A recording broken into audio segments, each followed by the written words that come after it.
I'm here with Nick Woe, like Woe, and he reached out to me through our website and has a great story. And so, Nick, thanks for taking the time to chat and looking forward to talking to you. And maybe we could just start off with a little bit about yourself and where you're from. Okay, hi, welcome, and thanks for having me, Jason. I am from Phoenix, Arizona. I still live here. I've lived here my entire life.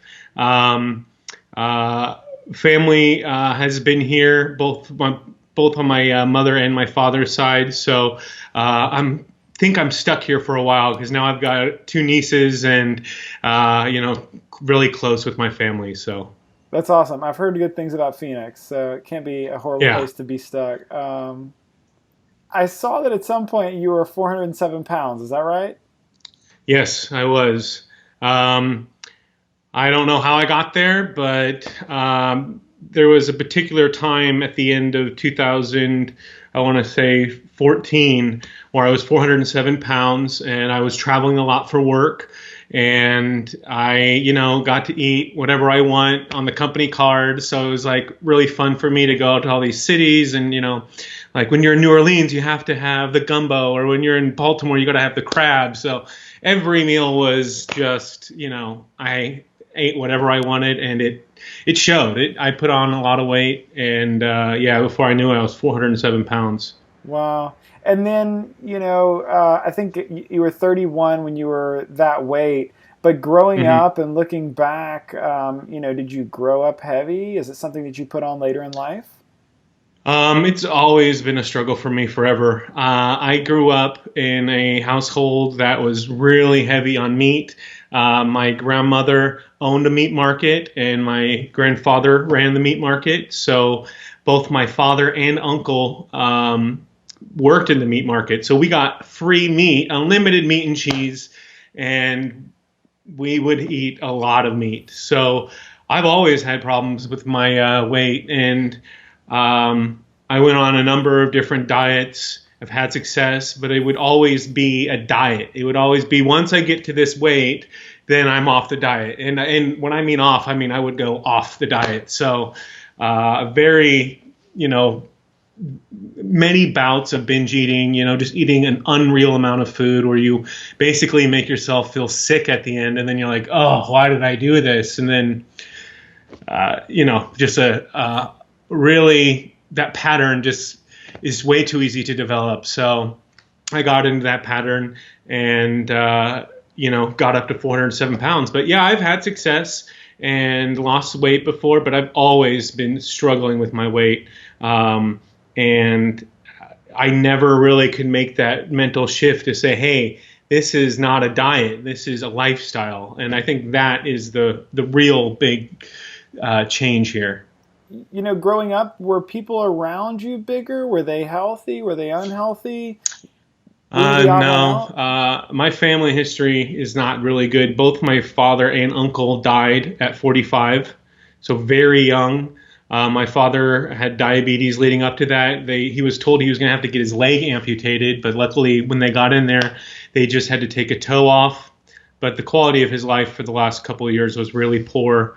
Always in and out of the hospitals. He had a defibrillator put in, and yeah, so he had heart disease as well. My uncle had a stroke, and his last years of his life were really not something you want to witness or go through. So, yeah, I grew up in an unhealthy environment, and eating meat was encouraged. We would have competitions of how many chicken wings you can have. We would brag that, we have a afternoon snack of a steak, these really luxurious cuts of meat, and we would just have as much as we wanted. And it was, in hindsight, way too much, way very dangerous. And I never really correlated the meat thing to my uncle and my father's passing, but in hindsight, with the data that we have now about these diseases, it's absolutely directly correlated, and it was eye opening for sure.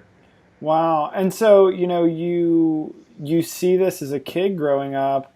Obviously, two men that are very present in your life pass away young. Did you kind of think that's what was in store for you? Did you think that's where you were headed in terms of weight, in terms of disease, everything else? Yeah, I mean, I already did the calculation in my head. I was worse off than my father was when he was my age. So at 31, I had high blood pressure, diabetes, sleep apnea, high cholesterol. Obviously, I was morbidly obese, acid indigestion, severe lower back pain. So I had a whole, host of issues going on, and my dad didn't even have all that, that young. So I was sure that I was going to die at around 45. And actually, I didn't even fund my 401k. So when I got my new job 4 years ago, I just figured, why would I put this money into this account that I'll never see? Because the family, it's in the cards for me, right? This is just the way it's going to be. And diabetes runs in the family, heart disease runs in the family, and that's my destiny. Wow. But now, obviously, I after a month of being on this, I funded my 401k. I'm still funding it, and I have a very positive outlook on my future. By 31, you probably went to the doctor at some point. I'm guessing also you had all that going on. You were maybe on medication. What was your doctor or your doctor saying to you at the age of 31 with everything going on?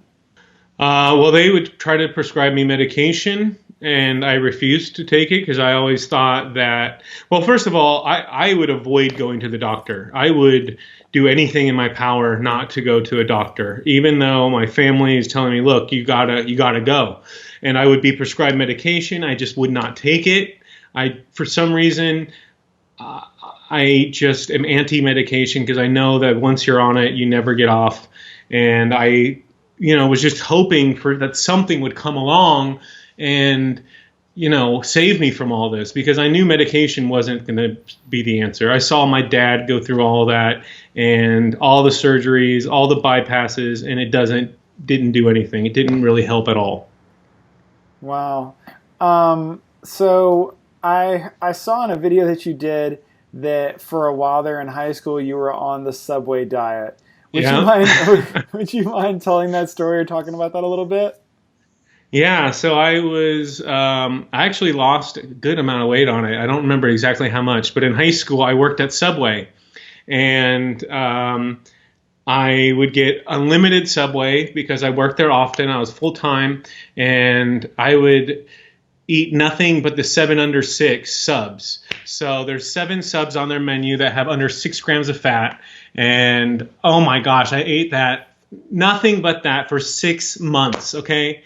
Nothing but Subway for 6 months. And by the end, you're just so sick of it. I cannot have Subway to this day, even if it was compliant, I can't, because I just got so sick of it. So essentially, it was a low-calorie diet, a low-fat diet, and I would run 2 miles every day. I'd play racquetball with my brother every night, and then I would do some walking as well.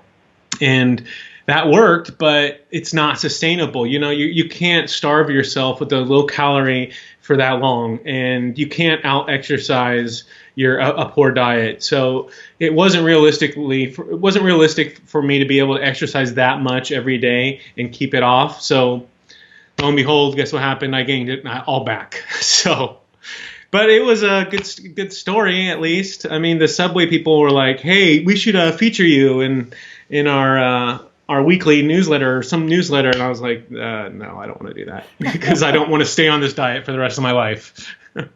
Well, and then I think also, in high school you went vegan for 6 months. Yeah. How did that go? What happened there as well? So I had a manager that I worked with, and I watched him. He was like a role model of me. I watched him go from a standard American diet, and he was a little overweight, and he went to being vegetarian for like 6 months, and then vegan, and then he went raw vegan, and then he quit and went off to do some like spiritual, I don't know. And anyway, he had a really impact on me. And, I was in high school, so I was like, this sounds like something I should be doing. I didn't do it for, any reason, but this guy convinced me to do it. So I didn't really have the why. It wasn't for animal rights or to lose this much weight. I didn't look at it as a diet, but it was just like something like, okay, I'm vegan now, and that's the way it is. But I doubt that I was really a vegan because I was eating mostly Subway, which I looked at the ingredients for that, but I'm sure I slipped up because I didn't have the why. I didn't have a really good reason of why I was doing it. And that's why it didn't last. So yeah, it seems to be a common thread with a lot of people, the not lasting part on all the different ones. So did you have you're 31, you have high cholesterol, high blood pressure, diabetes, sleep apnea. You're not expecting that you're going to live to make it to the age where your 401k is relevant. What was daily life for you back then? Maybe what were any frustrations or struggles you had that the weight kind of brought on? I was depressed. I mean, my days, I would, get up. I dug myself into work. I dug myself into studying. So I would really focus on that. I would travel a lot. But, a typical day, I'd get up, usually too late, and head into work. I would get at QT, which is a convenience store here, they have these microwavable little sausage biscuits. So I would have 2 of those. They have cheese on them. And then I would get a Rooster Booster energy drink, which it's like a 52-ounce energy drink, which is insane. Just to get going. So then I would have the Rooster Booster, 52 ounces. And I would head into work. I have like an hour, 20-minute drive. I'd usually snack on something then as well. We would go out to eat every day at lunch at work. We would go down to a restaurant. So it was restaurant lunches every day. So we would get this chicken deal where it was like 99-cent chicken strips, and we would just get tons of them. And so then dinner, I would do something like Domino's Pizza and Pizza Wings, or Barrow's Pizza is one of my favorite places around here, or was. And I would just eat a ridiculous amount of pizza. And then, I would try to get the willpower to walk my dog around the block. That would be my exercise. I still did play racquetball like 2 times a week, but it was not fun. It was still fun, but it was like the breathing was very intense. And I remember playing racquetball when I was much fitter, and I would be let down by my inability to really move around the court and to get to the balls that I knew I used to be able to get to. So yeah, I was not very social. I was not very outgoing. I didn't like to make eye contact with people. I didn't like to stop in the hall and talk with people. I was just very closed down and very focused on my work. And it wasn't something I look back on, and think that was good. Well, first off, the Rooster Booster is a term that I will never get out of my mind. Rooster Booster. Oh man, that stuff. Oh. Yeah. Well, so I didn't mention the 4 Monster 16-ounce Monster energy drinks that I also had at work. So I would just chug Monster energy drinks. It's amazing you made it to 31. I know. I would talk to my brother. We took these crazy health supplements like Metabolife and No Explode, which is like a nitric oxide booster. And we'd do Power 90X, and we'd be on Jacked 3D and Super Pump and all this stuff. And I turned back to my brother now, and I'm like, Jason, how did our hearts even survive that? Because we were just so jacked up. We were doing plyometrics, P90X. And my poor heart. But I'm done with all that now. I don't even have caffeine now. So wow. So where did things kind of turn around for you? Did you have a rock bottom moment? Was it a series of things? Did it take some time? What kind of occurred to bring you to where you're at now? Well, I wouldn't say there was a rock bottom moment, even though at that point in my life, when I look back on it, it was not good. I was not healthy with my relationships with people. I would constantly be letting my friends down and my family members down. But I wasn't able to kind of see outside of myself at that time. I thought I was a pretty happy-go-lucky guy, even though it was obvious that I wasn't, and even everyone around me knew it. So I It was a freak thing. One of my best friends his mother had a cholesterol scare, and the doctor was basically like, I need to put you on this medication. She reached out to her friends to see if there are any alternatives and found the starch solution. So they did it. He did it with his mom in solidarity for 1 month, and both of their cholesterol dropped 40 points, LDL, in 1 month, and they got blood tests before and after. So I, at the time, knew that I was going to go on this cruise, and cruises, all you do is you eat and you drink, so there's no way I'm going on this diet. But he gave me this book and said, why don't you give this a shot? So I read the book, but I know that I'm not going to start it. But the book is The Starch Solution by John McDougall. That changed my life. Reading that book, he was able to convince me to give it a shot. And I was heavily into the low carb camp at that point. I mean, I was sold. So it was a kind of a shift for me to accept that information as legitimate. But he has a challenge in the book, and he says, look, eat whatever you're eating right now, but I'm going to make sure that you don't think that carbs are the problem. So he says, eat what you're eating now, but then add like 12 slices of bread, add 4 potatoes, add 2 cups of rice, and see if you really get more fat. So I did that, and I actually ended up losing weight, even though I was still eating all the crap. And I was like, okay. So then I said that I would do it Monday through Friday until I go on the cruise. And then on the cruise, I'm going to have at it.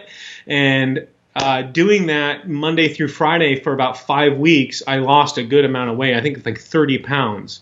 And then I went on the cruise. I went on 2 weeks of work travel after that, and I gained about 10 of it back.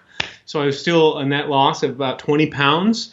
So I was feeling good. And at the end of the cruise, which is just a ridiculous amount of food, ridiculous amount of alcohol, and then eating on the road, I was just done. I was ready to start something, and I knew this worked, and my friend had good success, so I got my blood work done, and just that morning I said, I'm doing it. I had the morning off, and I just got my blood work appointment scheduled, and I was already fasted, so I just said right then and there, I'm doing it. 100%, and I took the blood because I treated it like an experiment, right? I wanted to get those cholesterol numbers down and my A1C down for my diabetes. And I thought if I have any oil or any cheats against what the starch solution is, then the data would be invalid.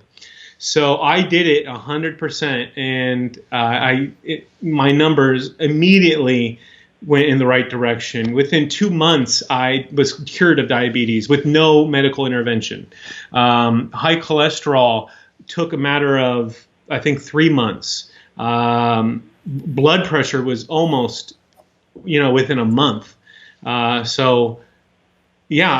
friend sent me a book, and I was in a spot where I trusted this person, and Dr. McDougall laid it out for me in a way that I can understand. He challenged me, and it worked. And it's been about 10 months, and I've lost over 125 pounds. Wow, it's incredible. So I'm thinking you're used to, sausage, patty, breakfast, Rooster, Mega Rooster, Monster Energy, chicken fingers, pizza. You're used to all this, and you're just coming off of a cruise, which it's like late night dessert buffets and daiquiri machines. You get back, and then you decide you're going to make a change. How hard of a time did you have in those first days and weeks? I mean, because if you're eating that stuff every day, probably at some level you could argue, or it could be argued, that you were addicted. You were addicted to the fat, the sugar, and the salt. So, what were those early days like for you? How did you handle those? I would say I started really simple. I found like this soup recipe that I could make that took 10 minutes. It's all just frozen vegetables, throw in some starch, throw in some vegetable broth. So I started really simple. I started with like cereals, tortilla chips, so some of the processed flours I leaned on pretty heavily, a lot of pastas, and It wasn't that difficult because I had success so immediately. I mean, the weight was just dropping off. So I was very motivated at the beginning, and I really motivated myself. I would watch documentaries like Forks Over Knives, Cowspiracy, and anything I could get my hands on. YouTube, like High Carb Hannah, Doug Lyle, Alan Goldhammer, and then, of course, the Dr. McDougall videos. So I'd watch a lot of videos. I listened to podcasts. I listened to audiobooks. I read The Pleasure Trap, Forks Over Knives. I'm sorry, Pleasure Traps, The China Study, Proteinaholic, How to Prevent Reverse Heart Disease, How to Prevent Reverse Diabetes. So I kind of just dove in head first and thought, I'm going to try to do this and do this right. And I just kind of surrounded myself with the information, and it wasn't that difficult. And I know that sounds like impossible, but it really wasn't. The energy I feel now is black and white different. So I was really motivated to keep going. I also had my friend that was doing it with me, so that was really good. And then his mother was doing it, and then I got my mother to do it, and now I've got some people from work to do it. So it was good to kind of motivate each other. And having that other person doing it with you is really helpful, because then you could have a dinner party and not be, the awkward one saying, "I'm sorry, I'm not having any oil, but thank you." Yeah, that's awesome. How long did it, I know you said you feel awesome. How long did it take for you to notice, just in your own kind of awareness, that your body felt different?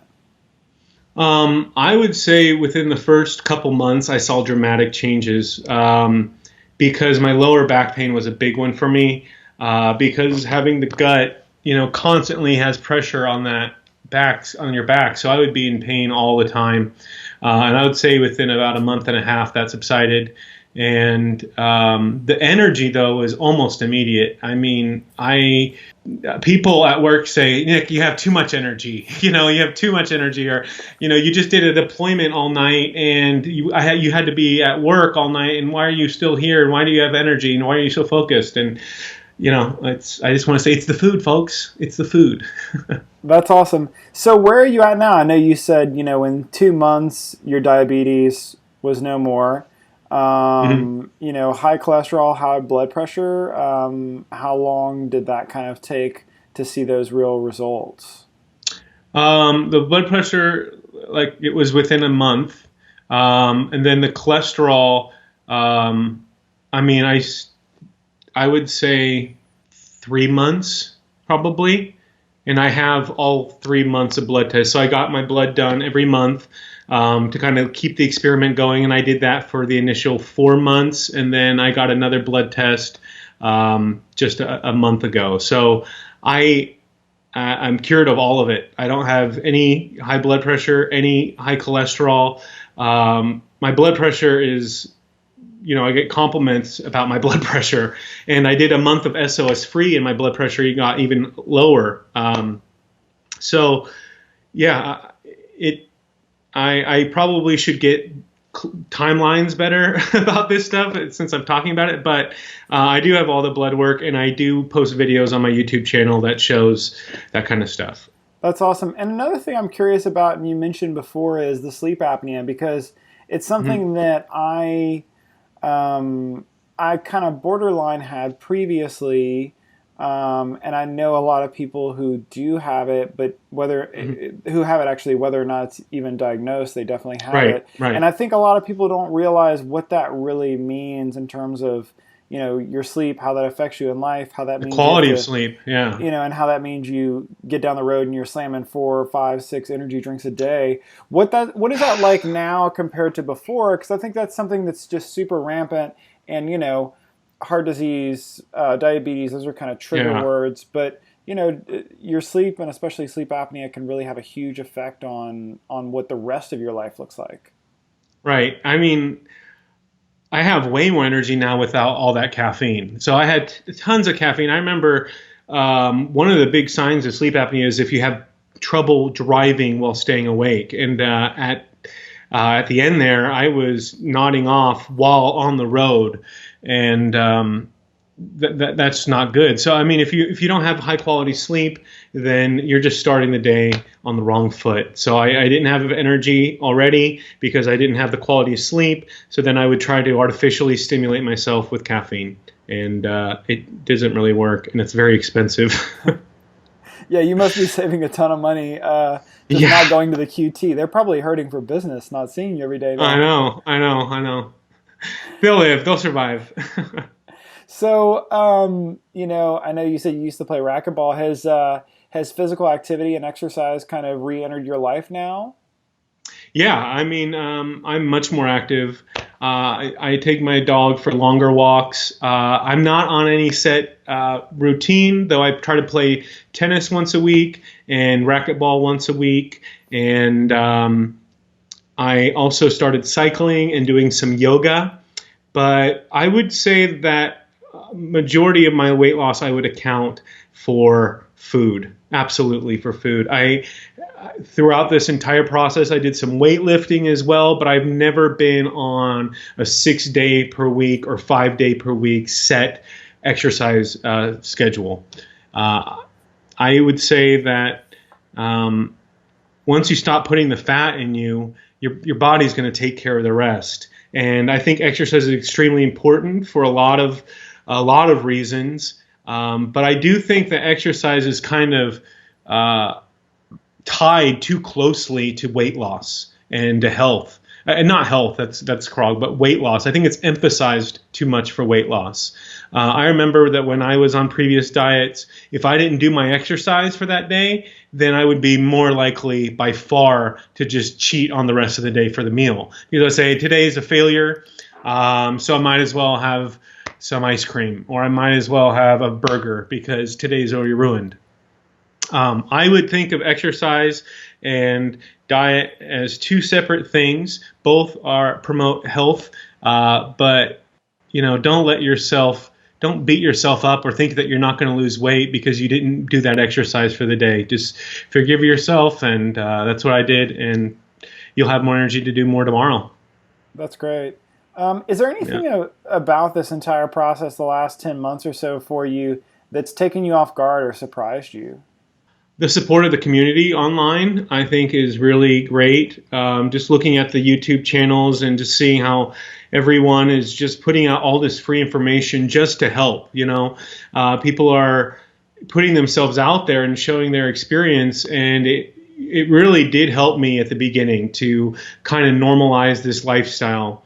So I would say, because there is some stigmatism around the word vegan, especially if you come up growing into a house where the trade is meat, a meat market. So the vegan was a bad word. So watching these people on YouTube who are like me, my age, who had the same struggles, really helped me. So, and then once I became a part of that community, the support that everyone has been giving me has been unbelievable. So yeah, the support of this community is probably the most surprising thing throughout the last 10 months. That's great. And how's the family dynamic now? How's the response been to not just your lifestyle changes, but also, the obvious change in a positive direction with your health?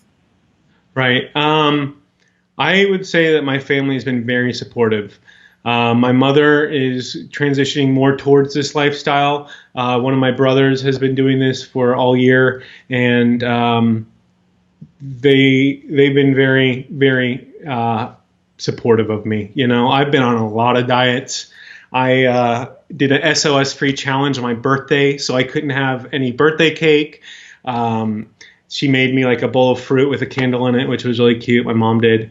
But, I put in a lot of demands on them through social gatherings because of my crazy diet throughout the years. I'm low carb, or I can't have any bread, or I'm looking out for this or that or the other. And that they're trying to just keep up with, with what I'm doing at the time. So I did make it clear to them that this is different. This is, I'll never go back to eating meat again for a lot of different reasons. But they've been really great. They've been really helpful throughout this. That's outstanding. If you could have a conversation with somebody who's at the beginning of this journey, who's trying to figure it out, who's, doing all the things that they've been doing before, no results, and, this gives them some curiosity, what would you say to that person to give them some encouragement? I would say that I've been there. I've been in a very dark place, and I honestly thought there was nothing left. I thought I tried everything. I pretty much just gave up. That's how you let yourself get to 407 pounds, or how I let myself. So I would say, just commit to 1 month. A lot can change in 1 month. Your taste buds can adjust in 1 month. You could eat foods that right now you think are bland and tasteless. And as you transition and as you eat more and more healthy foods and stay away from those overstimulated chemical substances like salt, oil, and sugar, you will naturally be able to taste the natural salt, the natural sweetness of the fruit, and you'll really get to enjoy it again. I would say, though, set a goal for 1 month, commit to that month, because if you dip in and out of the sugar and the salt, and Dr. McDougall does allow some salt and some sugar, but especially the oil, stay 100% away from oil. If you dip into that stuff, you're not allowing yourself to adapt. So I would say, if you can get blood tests, you could get them online for like $35. Go anywhere, and you don't have to go see a doctor or anything, but just get some before, get a blood test, get an after blood test, commit to 1 month, and then after 1 month, reevaluate. And I wish you all success. That's great. And then, if you could go back and give that 31-year-old self who was at 407 pounds with all of the ailments that you had, some words of encouragement or advice, what would you go back and tell that person? I would say, don't give up hope, and just trust that the people around you love you and will help you. And that's what happened to me. I would say that this is an answer. This is unlike anything I've done before. I've been on a lot of diets, and I can confidently say that this is a lifestyle that I know I will be able to maintain for the rest of my life, and that I love maintaining. I love eating this way, and I love the energy I feel, and the lack of impact I'm putting on the environment. That's great. And then lastly, Nick, where can people connect with you and find out what you have going on? So I have a Facebook group called Woe and Behold. That's WOAND, Behold, like lo and behold, but Woe and Behold. I also have a YouTube channel of the same name, Woe and Behold, on YouTube. So I do videos about my experience. I do cooking videos. I talk about specific subjects like, over fat or something, intermittent fasting. So I would say, if you could join the community, the group is awesome. We're at like 700-800 people now, and they're all, like I said, the best thing about this whole experience has been meeting these people in this community, and just the online vegan world is a pretty cool place. That's great. Well, I'll include links to that, and thanks so much for the time. Congratulations on all the hard work you put in and where you've come to, and I'll look forward to keeping up with you and hearing how things are going for you. Absolutely. Thanks for taking the time to interview me, and I really appreciate it. Have a good one. All right, you too. Have a great night.